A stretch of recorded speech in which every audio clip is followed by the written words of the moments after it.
au moment d'un débat budgétaire en cette période où les échéances électorales se rapprochent est évidemment aux interventions polémiques. Mais notre ambition, dans la période de reprise de l'épidémie que nous connaissons, doit être l'efficacité. Je passerai donc sur les contre-vérités énoncées sur les politiques gouvernementales lors de votre présentation. Comment pouvez-vous avoir le goût de jouer le jeu de la couverture à soi quand notre pays se trouve à nouveau au cœur de la tempête? Quand nous sortirons de cette crise, il n'y aura pas de trophée, il n'y aura pas de première place, pas d'agences de notation qui décerneront des notes. Il n'y aura que le soulagement d'avoir évité le pire ou la gestion des conséquences lorsque les décisions prises n'auront pas été les bonnes.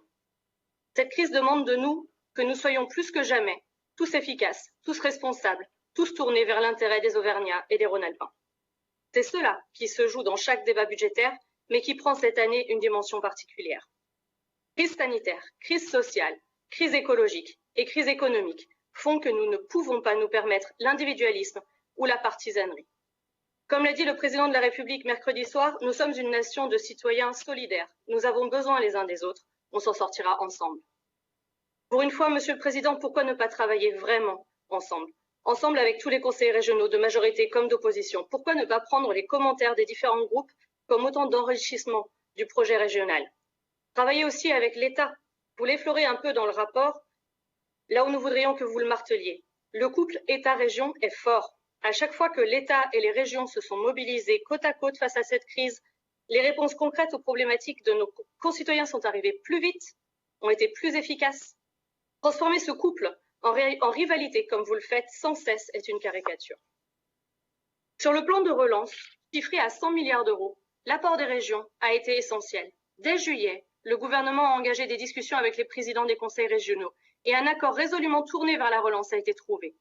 Le texte signé le 28 septembre consacre un engagement financier exceptionnel des régions à parité avec l'État afin de démultiplier les montants investis. Il sera inscrit dans les accords de relance pour 2021, 2022 et dans les nouveaux contrats État-région 2021-2027 un montant total de 40 milliards d'euros en faveur de l'investissement public. C'est 10 milliards de plus que le précédent CPER. Également, je voudrais souligner que cet accord prévoit bien que la CVAE 2021 sera compensée par une fraction de TVA égale au montant de la CVAE perçue par les régions en 2020. C'est un peu complexe, mais en d'autres termes, les régions ne perdront pas leur capacité d'investissement. L'État sécurise leurs finances. Monsieur le Président, depuis le début de ce mandat, nous avons toujours combattu votre politique. Tout nous oppose, sur le fond comme sur la forme. Mais aujourd'hui, nos responsabilités nous imposent d'être collectivement à la hauteur. Nous souhaitons que sur le plan économique, écologique, sanitaire, social, la région Auvergne-Rhône-Alpes soit pleinement mobilisée aux côtés de l'État et des autres collectivités territoriales, que nous additionnions, malgré nos différents politiques, nos forces en partenaires au service de toutes celles et ceux que nous représentons. L'État vous tend la main sans cesse, tient ses engagements, comme je l'ai précisé sur les recettes de la région. Nous attendons la réciproque. Tenez vos engagements et acquittez-vous, par exemple, de votre participation au Fonds de solidarité, tellement indispensable à nos entreprises. La contribution de la région n'a toujours pas été versée, alors que cette aide d'urgence a été lancée en avril. Il manque 28 millions d'euros. 28 millions d'euros, Monsieur le Président, ce n'est pas rien, et surtout, une coopération saine s'appuie sur deux parties qui jouent le jeu. Nos débats ne peuvent se contenter des surenchères d'affichage, des effets de manche budgétaires auxquels nous avons été habitués jusqu'ici. Nous avons besoin d'efficacité, de cohésion, en un mot, d'avancer concrètement, ensemble, avec l'État et avec les territoires, pour répondre à cette crise.